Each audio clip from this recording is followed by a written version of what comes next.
dzisiejszym filmie dzieje się więcej niż w Mission Impossible. Pan Dawid Malec i pani Patrycja Kwiecień? Tak. Jesteście podejrzani o wyłudzenie pieniędzy. Ale o tym porozmawiamy sobie na komisariacie, zapraszam. Człowieku, a główny bohater to jest taki totalnie facet po rozstaniu go rąk. To może powtórzymy? Z chęcią, ale jestem zmęczony. Chociaż mówiłeś, że ci się podobało. Tak, wiesz co, ale jedź już do domu. Teraz, w środku nocy? No na śniadanie cię nie zapraszamy. Dam sobie sprawę z tego, dlaczego nie chcesz już się ze mną spotkać. Pewnie dlatego, że jestem gruba. Umów się choćby z nią jeszcze raz, żeby nie myślała, że ją przez tuszę olałeś. Tak naprawdę w mojej byłej zacząłem widzieć same wady. Ani nie gotowała, ani nie sprzątała. Już nie wspominając o tym, że nie cierpiała sernika. Każda baba to szóstka, hop, hop, hop.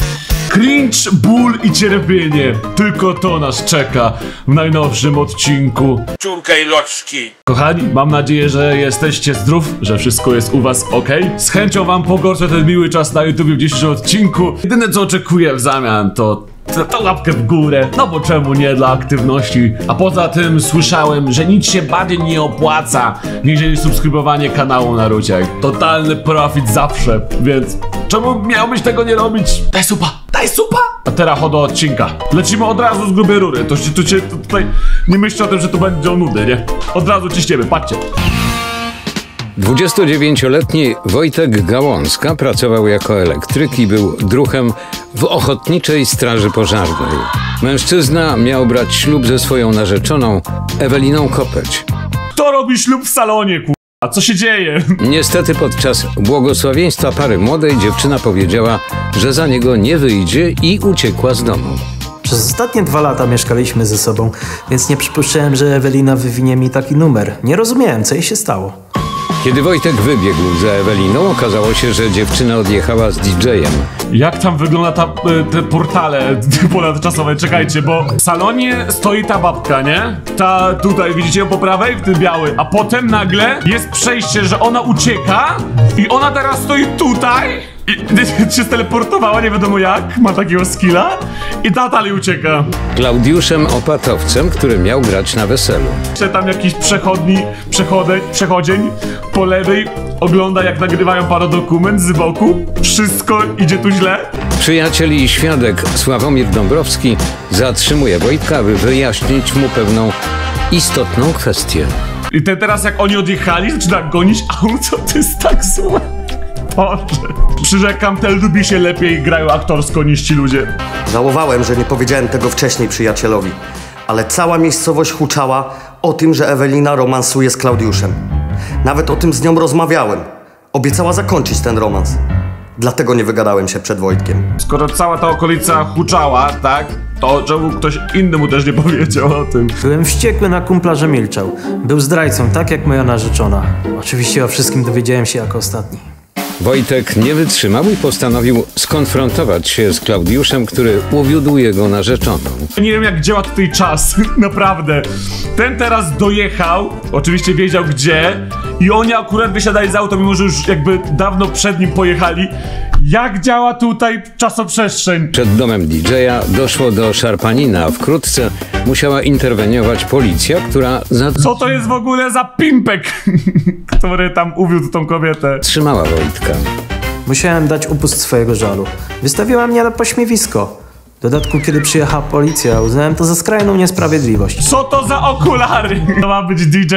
Wojtek dzięki znajomej policjantce został szybko zwolniony z aresztu. Kurde, niedobrze mi się aż zrobiło. Widzę, jak ty popija wodę prawie święconą kiełbasą. Ale to właśnie ci zawsze wujkowie na tych wigiliach czy innych spotkaniach, nie? Potrafili robić takie dziwne kombo, że piją czystą wodę i zamiast popić ją kolą czy sokiem, to ogórkiem, albo kiełbach, albo salcesonem, albo jakimś innym pasztetem. No Jezu, jakie to jest obrzydliwe i oni potem mówią, no co? Z tłusty można więcej pić, a ty masz tak... Mężczyzna nie chciał wracać do domu, gdzie była jego rodzina. Postanowił zaszyć się w remizie Ochotniczej Straży Pożarnej i ukoić swój smutek. Siema, stary. No wstajesz, pogadamy trochę. No dawaj, stary, wstajesz, pogadamy trochę, nie będziesz przez jakąś babę. Nie wiesz? To pewnie już wszyscy wiedzą. No góra, stary. Nie chcę. No dajesz, pogadamy trochę, zejdzie do siebie trochę. No po co ty jesteś ubrany za strażaka, jak nie ma żadnej akcji? Chwilę później Wojtek otwiera się przed Dawidem Malcem, który na otarcie łez częstuje niedoszłego męża ogórkami. Powiedz mi, jak ona mogła. Poszła jakiegoś widziała. Paskudnego ogóra.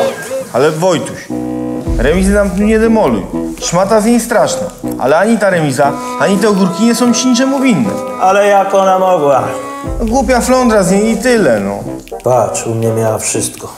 Dom, samochód. Ja firmę chciałem otworzyć, ale wybrała jakiegoś pajaca. Koniec z tym ogórkiem.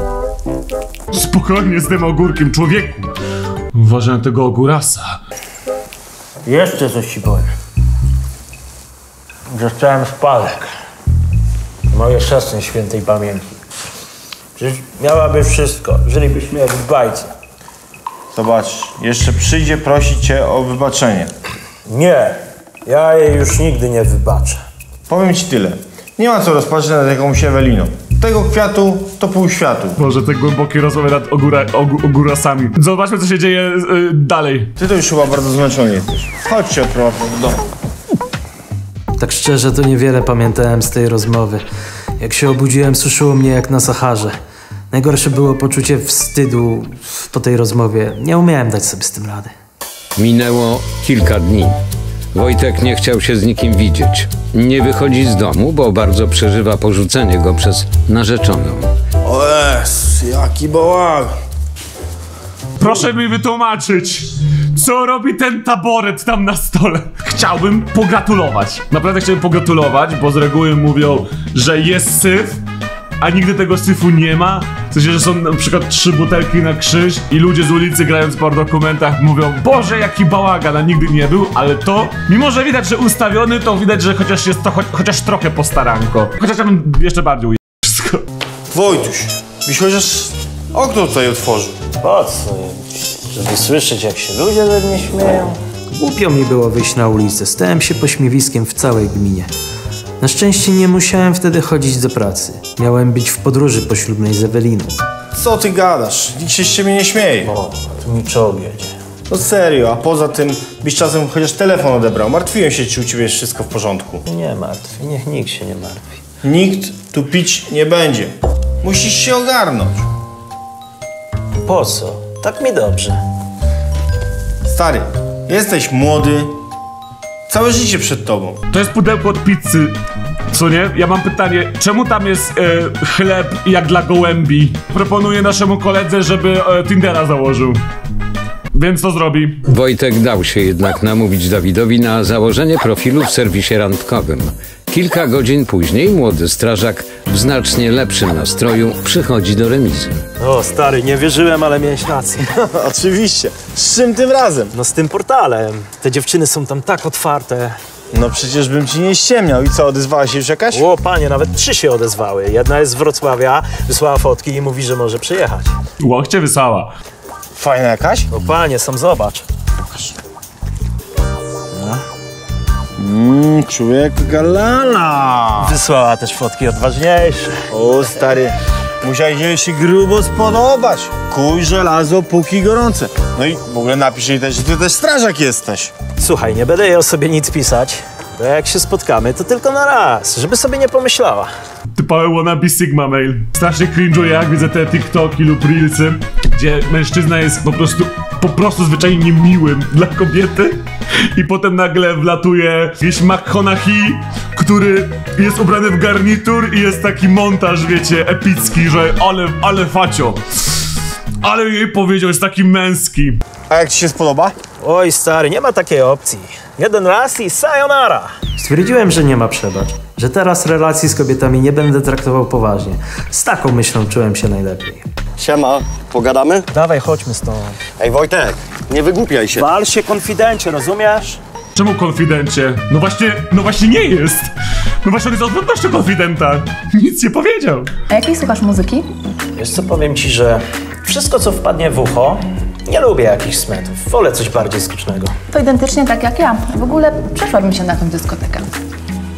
Też bym się wybrał. W ogóle fajnie by było się kiedyś rozerwać. To może wybierzemy się kiedyś razem. Chociaż dziewczyna wydawała się spoko i gadka się kleiła, to nie zamierzałem z nią iść na dyskotekę. Nie planowałem dłuższej znajomości. Serniczka jeszcze? No, bardzo chętnie. Słodziutki. Ale nie taki jak ja. Nie podoba ci się? Podoba, ale czekaj.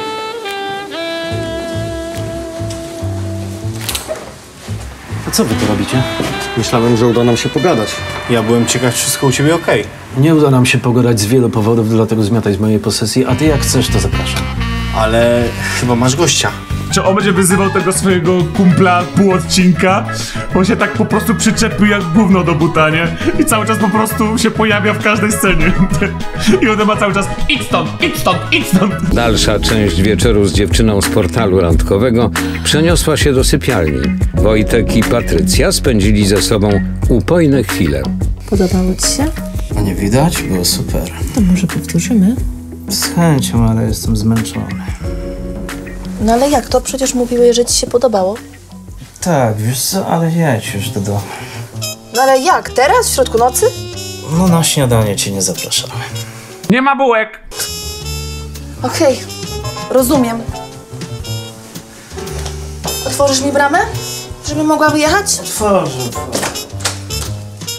Takie chamskie zachowanie wobec kobiet nigdy nie leżało w mojej naturze. Ale skoro sobie obiecałem, że związki z kobietami będę traktował na luzie, wtedy musiałem być twardy. Ale ty jesteś męski. Wojtek, chociaż w nieładny sposób potraktował dziewczynę, ta wciąż do niego pisze i wysyła zdjęcia. 2 dni później chłopak opowiada o tym koledze Dawidowi. Chyba lubi gotować. Oj, powiem ci, lubi gotować i serniczek taki upiekła, że matce tego nie powiem. Ale lepszego nie jadłem. A powiem ci, że w ogóle, że fajna laska. Fajnie wygląda. Fajna laska, fajnie wygląda, no i Kobieta ma wygląd. co? Posprząta, ugotuje. Jest super.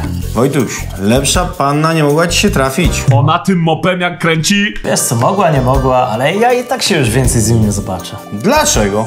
Bo to była panna tylko na jeden raz, zresztą, jak każda inna. Serio? Nie myślisz, że taka fajna laska przyjdzie ci koło nosa? Wiesz co, ja mam to w nosie, ja się już więcej z nią nie zobaczę. Ja na twoim miejscu bym się jeszcze zastanowił.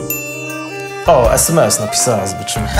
Coś spryśnego? Nie wiem dlaczego, ale też to ta starsza tata ma zawsze te klapki takie skórzane lub plastikowe po prostu na telefony, nie? I tą klapkę też tak otwiera. Po prostu przez tą klapkę ci ludzie zawsze wyglądają jakby pierwszy raz po prostu brali telefon dotykowy do ręki, nie? Ci, że mają już go od 5 lat, to zawsze jest takie otwarcie tej klapki, tak trzymanie 2 rękoma telefonu już sprawia, że jest takie wrażenie nieporadności, nie? Może czas pomóc im, dać im ewoluować, może ten Pokémon powinien ewoluować do normalnego case'a bez klapki. Oni zawsze wyglądają jakby im było trudniej przez to, że jest ta klapka. Nie wiem. Okej, zdam sobie sprawę z tego, dlaczego nie chcesz już się ze mną spotkać. Pewnie dlatego, że jestem gruba. Jak ona nie jest w ogóle gruba, czaisz? Wiesz co ja czaję? No, Stary, jej bardzo na tobie zależy. no to jej problem. Stary, umów się choćby z nią jeszcze raz, żeby nie myślała, że ją przez tuszę olałeś. Ale ja sobie coś postanowiłem, zaplanowałem. Ale on się zaplanował. Stary, wiesz jak jest z tymi planami. Jeszcze sobie dziewczyna coś zrobi. Będziesz miał człowieka na sumieniu. No nie wiem, może faktycznie się z nią umówię, ale wiesz, żadnych związków. Ewentualnie jej powiem, że nie jest gruba. Mamy plan. Dziewczyna po tym, co pisała, wyglądała na niegłupią i gospodarną. Nie wiedziałem, co z tym fantem zrobić, bo ona serio mi się podobała. Się wydaje takim typem na zasadzie albo rzuci, albo się jej od razu oświadczy. Wojtek długo bił się z myślami, co powinien zrobić. Mężczyzna postanowił ponownie umówić się z dziewczyną poznaną na portalu randkowym. Byłem zły na siebie, że łamię swoje postanowienie, ale stwierdziłem, że muszę ją podnieść na duchu. Patrycja bardzo mnie zaskoczyła, bo przywiozła ze sobą dużo jedzenia. Wszystko, co lubię. O, lasagna, uwielbiam. Skąd wiedziałaś? Jezu, lasagna to jest potrawa, której najwięcej zjadłem i byłem niezadowolony z niej. Powiem wam tak, dla mnie lasagna to jest całkowicie spalone w ogóle danie. Ja go nigdy nie tykam, nigdy go nie robię, ani nie zamawiam. U znajomych nie tykam, nigdy. Jestem naprawdę źle nastawiony do lasagne. Intuicja. Cudownie. Czy mogę nastawić piekarnik? To sobie Oczywiście, zjemy? oczywiście. Wybacz, jest tu taki trochę mały bałagan. Czy mogę coś powiedzieć? No mów. Widać, że dawno nie było tutaj kobiecej ręki. Aj, no bo nie było. Moja była nie za bardzo zajmowała się domem. A zresztą... Co zresztą? Wiesz co, nie ma jej co wspominać. Tak naprawdę w mojej byłej zacząłem widzieć same wady. Ani nie gotowała, ani nie sprzątała. Już nie wspominając o tym, że nie cierpiała sernika. Co? Nie lubiła sernika? No ja rozumiem, że baba nie potrafiła sprzątać i nie gotowała, ale ten sernik to już przesada, nie? Jaki to jest głupi. Masz rację. Nie ma co psuć sobie wieczoru. Tym bardziej, że na wieczór mam to. O, cudownie.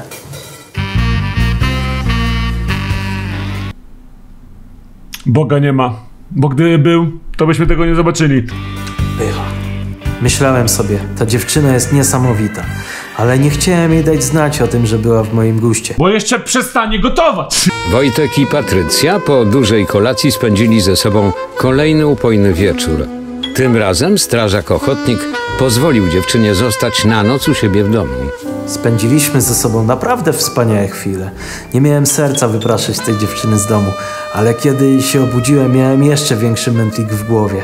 Przecież to miało wyglądać inaczej. Ale szanuję, bo na razie nie było żadnego tekstu na podryw, czy dziwnego tekstu związanego z jego zawodem, nie? Mam nadzieję, że nie wywołają właśnie wilka z lasu, nie? Po śniadaniu Patrycja pojechała do siebie. Chwilę później Wojtek poszedł do remizy. Chłopak jednak nie może skupić się na pracy. Nie mogłem przestać myśleć o Patrycji, ani o tym, że pozwoliłem jej zostać na noc. Łamałem się i byłem na siebie za to mega zły. Proszę. Nadal jesteś zły? Przecież wiesz, że chciałem dobrze. Przysięgam. Idź stąd! Idź tam! Wojtek, jesteś moim przyjacielem. Znamy się tyle lat. Ja myślałem, że... Idź stąd! Nie chcę cię znać! Siema panowie. Idź stąd! Cześć. Siema, siema. Idź stąd, po dobroci, bo za siebie nie ręczę. Idź stąd! Wyglądało na to, że na dobre straciłem przyjaciela. Jeżeli to się koniec z tego wątku, to jest najlepszy wątek po dokumencie ever. Jak tam? A średnio. Czemu średnio? Panna nie fajna? Właśnie problem w tym, że zbyt fajna. No to dlaczego średnio? Chodzi o Sławka? Chodzi o Patrycję. To nie miało tak wyglądać. Dlaczego tak mówisz? Czy ty chcesz zabrzmieć tak bardziej jak Alvaro? Chcesz brzmieć jak Boxdel, kiedy rozmawia z kobietami i go nagrywają? Chodzi o te twoje postanowienia. No tak. Wiesz, mówiłem ci co o nich myślę, nie? Stary, narzeczona zostawiła mnie praktycznie przed ołtarzem. Nie chcę znowu się wkopać w to samo. Stary, ale nikt nie każe ci się z nią od razu żenić. No wiesz, jedno spotkanie, drugie spotkanie i później ja się nawet nie zorientuję, jak już będzie u mnie mieszkała. Czemu tak mówi? Nie rozumiem. Ale będziemy musieli o czymś porozmawiać. Coś się stało? Słuchaj, wiesz, że miałem brać ślub, tak? No tak, opowiadałeś. I chodzi o to, że ja teraz nie jestem gotowy na żadne związki. Czy chcesz mi przez to powiedzieć, że to koniec naszej znajomości? Nie chodzi o to, że koniec, tylko ja teraz nie chcę się do niczego zadeklarować. Rozumiem. Słuchaj, tu nie chodzi o ciebie, tylko o mnie. To, co mnie spotkało, dużo też mnie kosztowało. Wiesz, Wojtek, słuchaj, ja też jestem dopiero co świeża po rozstaniu z facetem. I to takim, który mnie bardzo brzydko potraktował. Opowiadałaś. To naprawdę nie jest fajne, że rzucił mnie facet przez moją za długą hybrydę i że jest jak nietoperze. Ja bardzo przeżyłam to rozstanie i teraz jestem ostrożna. Bardzo lubię z tobą rozmawiać, spędzać czas, ale ja wiem, że różnie to bywa. Sorry, że ci to powiem, ale ja przestałam ufać facetom i ja nie wymagam od nikogo żadnej deklaracji. Rozumiem. Ja bym cię nie potraktował tak, jak ten twój były facet. Mi ta hybryda i nietoperze zupełnie nie przeszkadzają. Nietoperze rozpowszechniają wściekliznę. Wiesz, on też tak mówił, obiecywał, ale tak jak teraz jest okej. Ja nie wymagam od ciebie, żebyś za miesiąc czy za rok mi się oświadczył. Czyli to znaczy, że możemy nadal się Jak spotykać. najbardziej. Boże, jak się cieszę, że to mówisz. A ja, że zacząłeś o tym rozmowę. Super, mogę cię uściskać? Oczywiście. Super. Kamień spadł mi z serca, kiedy powiedziałem Patrycji, że nie chcę się do niczego deklarować. Ona mnie wtedy zrozumiała i mi zaimponowała. Wow, ludzie rozmawiają! Teraz musimy wznieść toast. No dobra. Wypijmy za naszą znajomość. Co to jest? Weź to ode mnie. Weź. Co to jest? To wygląda jak sałatka jarzynowa zmiksowana z kabanosem. Nie Nie mogę na to patrzeć, weźcie to ode mnie. Weźcie to ode mnie. A nie związek. A co to takiego jest? To jest kabanosowy shake. Coś jak mięsny jesz? Mięsny jesz, tylko że w wersji płynnej. Sąsiadka dała mi przepis, to z diety keto. Jeszcze uniwersum tu mieszacie, k***a. Nie obrażajcie mięsnego jeża. Mięsny jeż nie był aż taki obrzydliwy. Dobrze pamiętam mięsnego jeża. Dobra, a to jest zdrowe? Słuchaj, różne opinie chodzą, ale sąsiadka jest szczupła. Ale ty nie musisz się odchudzać. Tak. Ja nie mogę patrzeć na to jeżo. Przepraszam, ja nie będę go komentował. Ty dobrze, świetnie wyglądasz. Słuchaj, gdybym świetnie wyglądała, to byś się mnie nie wstydził. A ja się ciebie wstydzę? No teraz, jak schudnę, to już na pewno nie będziesz. Także na zdrowie. Na zdrowie. Wiesz co, ja się ciebie w ogóle nie wstydzę i zaraz ci to udowodnię. Patrycja chciała się odchudzać specjalnie dla mnie. Dobra, już skończyli? Już skończyli, bo ja już nie mogę na to patrzeć. 15 minut później Wojtek postanowił udowodnić Patrycji, że się jej nie wstydzi i poszedł z nią za rękę na spacer po wsi. No to jest taka moja mała mieścinka. Bardzo ją tutaj lubię. Dobrze się tutaj czuję. To ważne, żeby mieć takie swoje miejsce na ziemi. Dokładnie. O, a co to? A to jest nasz kościół. O, pokażesz? Tak, ale chodźmy tędy. Fajne tu powietrze. Od razu inaczej się oddycha. Oj tak. On jakby grał w kabarecie, nie? Co jakiś czas zmienia głos. No siemano. Wybitny główny aktor. Przed kościołem para mija byłą narzeczoną Wojtka wraz z matką i niedoszłą świadkową. Specjalnie wybrałem taką trasę, żeby przejść obok Eweliny i żeby jej gól skoczył. Ale kiedy ją zobaczyłem, uświadomiłem sobie, że już nic do niej nie czuję. Za to na Patrycję mnie totalnie wzięło. Chwilę później Wojtek i Patrycja opuszczają kościół. Czekaj. A co to się stało? Wszystko w porządku? Tak. Wieczorem muszę jechać do Wrocławia. Mam tam oglądać mieszkanie. O, co za mieszkanie? Taka mała kawalerka. Chcę kupić. Teraz chcesz przy tych cenach kupować? Przy tych cenach kupować? Nie wiem, ile chcesz brać tego kredytu, ale często odsetki wynoszą więcej niż wartość mieszkania. No niestety, tak jest, ale ja już zdecydowałam. Wcześniej mieszkałam z chłopakiem i pogonił mnie tak z dnia na dzień. Serio? Co za koleś w ogóle? Serio? Jak człowiek się rozstaje i to jest jego mieszkanie, to nie chce, żebyś dalej mieszkał w tym mieszkaniu?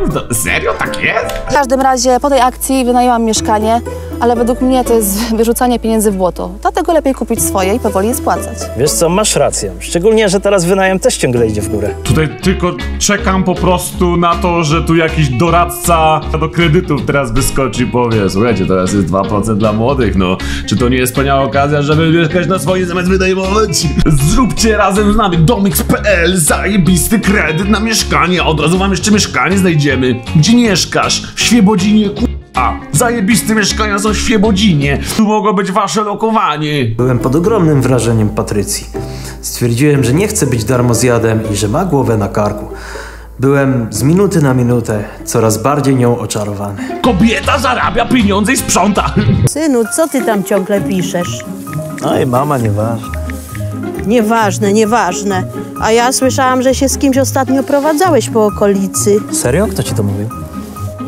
A nieważne. Nie chciałem jeszcze mówić mamie o Patrycji, ale cała miejscowość huczała, że już kogoś mam. No przyznaj się, kim ona jest. Oj, mama, daj spokój. Skoro nie chcesz powiedzieć, to znaczy, że ci Ewelina nie wyleciała jeszcze z głowy. Ewelina? Serio? Ewelina mnie już nie interesuje, niech sobie robi z tym swoim DJ-em co chce. Ona mnie już nie obchodzi, byleby byli daleko ode mnie. No właśnie, ja słyszałam, że nie są już razem. Serio? Kto ci to powiedział? Sławek mi powiedział, był u mnie. To teraz Sławek i Ewelina mogą być razem. Pasują do siebie zdrajcy. No nie mów tak, on chciał dla ciebie dobrze. On chciał dla mnie dobrze. Mama. Jeszcze powróci Sławek i znowu będzie: idź stąd! Idź stąd, Sławek! Co, ty go bronisz? On nie miał złych intencji i naprawdę bardzo tego żałuję, że ci nie powiedział. To niech sobie żałuje. Dla mnie on już nie istnieje. Wojtuś, nie mów tak. Przecież był twoim najlepszym kolegą.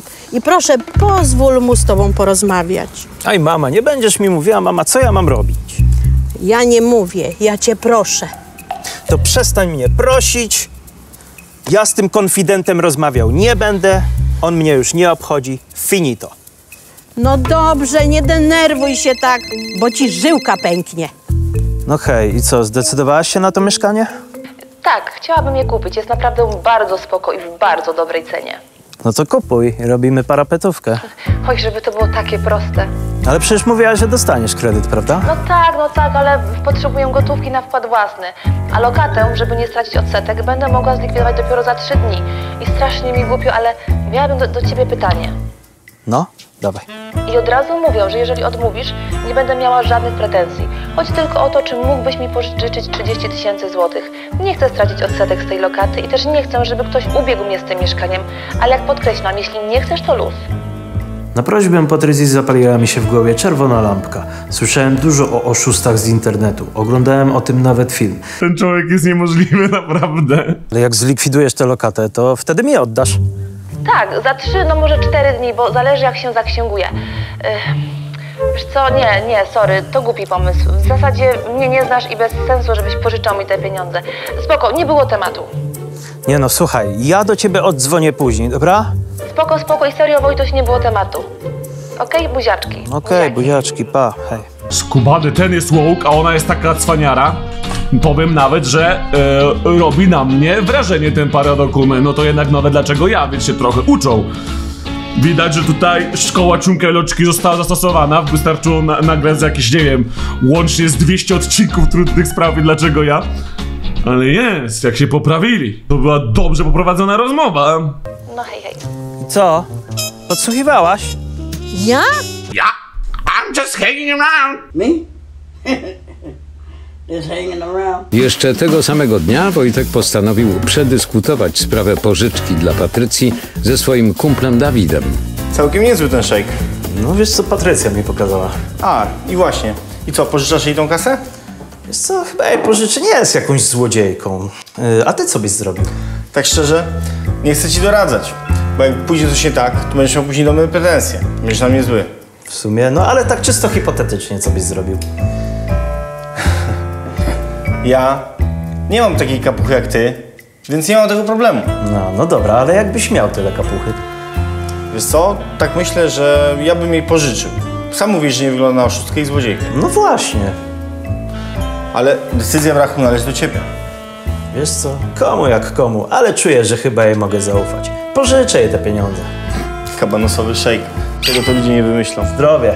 To wygląda jak żygi, tylko że po sałacie jarzynowej po prostu za dużo i zjadłeś na Wielkanoc, nie? 2 dni później dziewczyna ma przyjechać do strażaka na kolację, podczas której ma poznać jego matkę.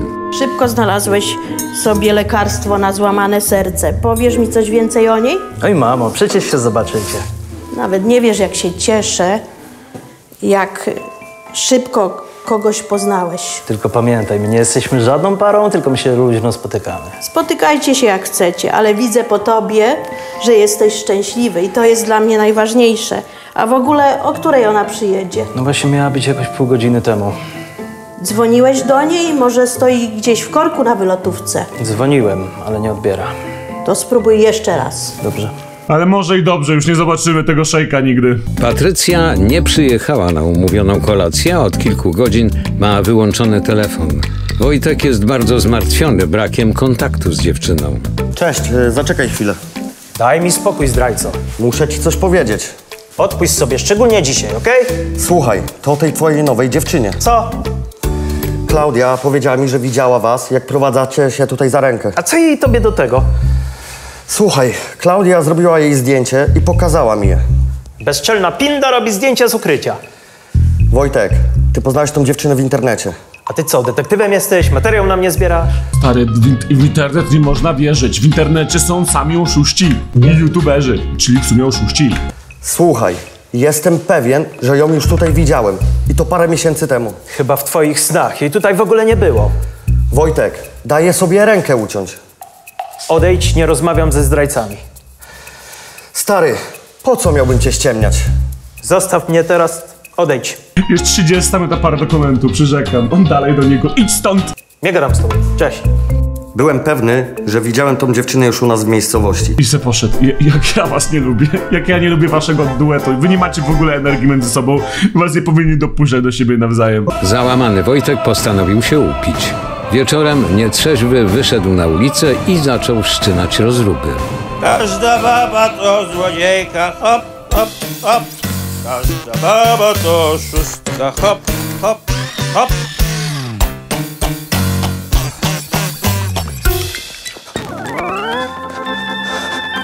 Wstawaj! O, konfident! Śledzisz mnie? Wstawaj, policja tu jeździ. Muzyka jak w cyrku, zachowywanie jak w cyrku, znak też jak z cyrku. Bier te łapy, zdrajco. Idź stąd. Skąd wziąłeś ten znak? Trzeba go odnieść na miejsce. Riki, Pytam się, skąd wziąłeś ten znak? Daj mi jakiś znak. No i się porobiło. Mogą mi, wiesz co? Ha, to co ty? Policja zawsze spawnuje się po prostu jak w cyberpunku, nie? 5 metrów od ciebie, jak popełnisz przestępstwo. Od razu. Wojtek, jedziesz z nami na komendę. Zostawcie go. Chłopak miał gorszy dzień. Policjantka Agnieszka to koleżanka moja i Wojtka jeszcze z podstawówki. Myślałem, że jak z nią zagadam, no to nie weźmie Wojtka na dołek. No ale to, że miał gorszy dzień, to nie znaczy, że musi wyrywać znaki. To ja go wyrwałem. A ty chcesz trafić na dołek? Poza tym wiemy, że to on. To zdrajca jest. Słuchaj, odprowadzę go do domu i na pewno on już będzie spokojny, obiecuję. Mieliśmy wezwanie, musimy go zabrać. Każda baba to szóstka, hop, hop, hop. Uspokój się! Pewnie ty taka sama jest. Weź go wpakuj do wozu.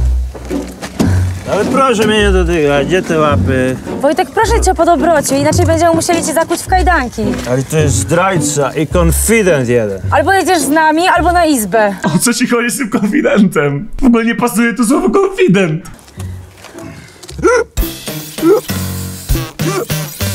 Panie władzo, no pan robi. Proszę się uspokoić. Tu zaraz słoń na piłce nie wyleci, to ja naprawdę nie wiem co... Kolejny dzień. Po nocy spędzonej w policyjnym areszcie Wojtek ma zostać zwolniony do domu. Z chłopakiem rozmawia policjantka, która jest jego koleżanką jeszcze z czasów podstawówki. Co, niedługo dostajesz u nas meldunek na dołku? Coś jeszcze? Wojtek, posłuchaj. Wiem, że jesteś skrzywdzony przez Ewelinę, no ale... Daj mi spokój, okej? A dasz mi dokończyć? Słuchaj, wiem, że z ciebie fajny facet. Doskonale wiesz, że cię lubię. No ale czy warto pakować się w kłopoty? Ty wiesz, że wczoraj wyrwałeś znak drogowy? Dobra, zapłacę za niego. No ale to już nie chodzi o to, że za niego zapłacisz czy nie. Chodzi o to, że zmarnujesz sobie życie. Wiem, że Ewelina cię skrzywdziła, ale to nie jest jedyna kobieta na świecie. I na pewno nie jest tak, jak wczoraj krzyczałeś, że wszystkie kobiety to oszustki. A ty gówno wiesz. Uspokój się, jesteśmy na komendzie. To tym bardziej przestań mnie pouczać. Ale ja radzę ci tylko jako koleżanka. Ale ja nie chcę mieć żadnych koleżanek, żadnych znajomych. Czy ja mogę już iść? No ale Wojtek... Odpindol się ode mnie. Wojtek! Pindol się! Kilka godzin później do Wojtka do domu przychodzą znajoma policjantka i były przyjaciel Sławek. Czego wy chcecie? Po co wy tutaj przychodzicie? Chcemy z tobą porozmawiać. Jak nie dasz mi spokoju, to zgłoszę na policję, że mnie prześladujesz. Człowieku, błagam cię z całego serca. Daj nam chociaż 10 minut. Mamy ci coś bardzo ważnego do powiedzenia. Ale ja nie chcę z wami rozmawiać. Do widzenia. Człowieku, daj sobie pomóc. Mamy pewne podejrzenia. Jakie znowu podejrzenia? Wydaje nam się, że ktoś cię okradł. Tak? Naprawdę? Nie wiedziałem, skąd Sławek może wiedzieć, że zostałem okradziony. Dawid obiecał, że nikomu o tym nie powie, a ja mu ufałem. Pomyślałem, że to coś chlapnąłem tej nocy, kiedy się upiłem i wyrwałem znak. Niby dlaczego ci się wydaje, że zostałem okradziony? Szczerze, nie wydaje mi się. Rozmawiałem z twoją mamą i ona usłyszała ukradkiem o jakiejś pożyczce. No a wczoraj krzyczałeś, że wszystkie baby to oszustki. Kto cię okradł? Jeżeli jest tak, jak Sławek mówi, no to powiedz nam, musimy działać. Daj sobie pomóc. W końcu rozsypałem się. Tego już było dla mnie za dużo. Te setki są mocne, powiem wam. Zdenerwowany Wojtek wpada na podwórko swojego rzekomego przyjaciela Dawida. Pogrzało cię? Tylko nagle ja o wszystkim wiem. O czym ty mówisz? To od ciebie były wysyłane SMS-y od Patrycji. Co za bzdury!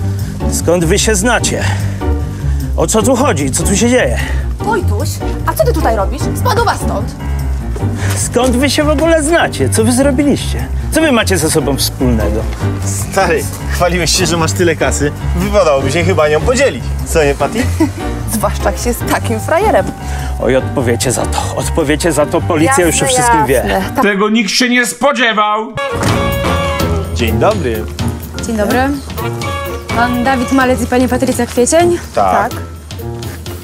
Powiedz pani władzy, że przecież nic takiego nie zrobiliśmy. Daruj sobie z tą władzą.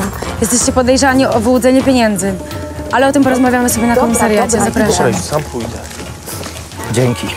Ale ich aresztował, nie? Ale ich aresztował. Patrycja i Dawid oddali Wojtkowi pozostałe pieniądze. Poddali się dobrowolnie karze. Sąd wyznaczył im 60 godzin prac społecznych. Będą liście zbierać, nie? Za to. Liście będą zbierać. 2 tygodnie później Wojtek wraz ze Sławkiem i Agnieszką szykują się do podróży. Mam wrażenie, że czegoś zapomniałem. Dokumenty masz? Mam. Kasę masz? Też mam. No to masz wszystko. O, cześć wam. Cześć. Wojtek, możemy pogadać? No chwilkę mogę, ale zaraz wyruszamy, wiesz. To ta, co uciekła na początku, jakbyście zapomnieli, bo nie wiem, była przez 2 minuty w tym fragmencie. Jedziecie na jakiś biwak? O, jedziemy na bardzo długą podróż po Europie, aż do Portugalii.